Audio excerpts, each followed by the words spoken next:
Es kommt oft vor, dass ein junger Mann sich nicht für einen Beruf entscheiden kann.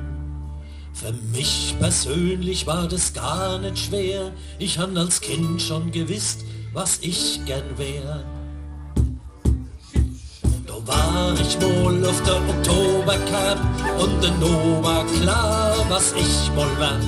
Weil da ist mir die Erleuchtung kommen.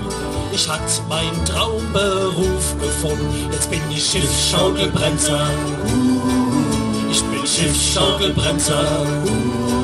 So ein Schiffsschaukelbremser rennt von alle Leid um $2 Shoppeneit.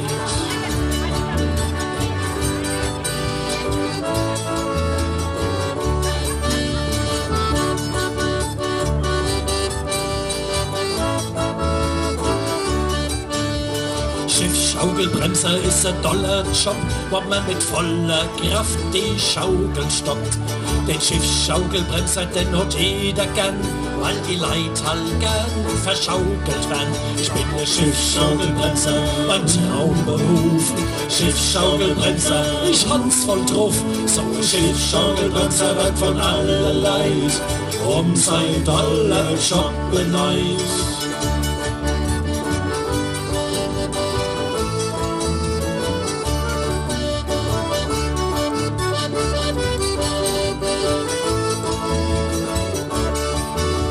Steigen Sie ein, meine Damen und Herren, ich bin Ihr Schiffsschaukelbremser und ich schaukel Sie gern. Falls es jemand schlecht wird, das ist nicht schlimm, aber bitte nachher nicht in mein Schiffsschaukelrennen. Ich bin der Schiffsschaukelbremser, mein Traumberuf. Schiffsschaukelbremser, ich hab's voll drauf. So ein Schiffsschaukelbremser wird von aller Leid um $2 Shoppeneit. Schiffsschaukelbremser, Schiffsschaukelbremser, Schiffsschaukelbremser.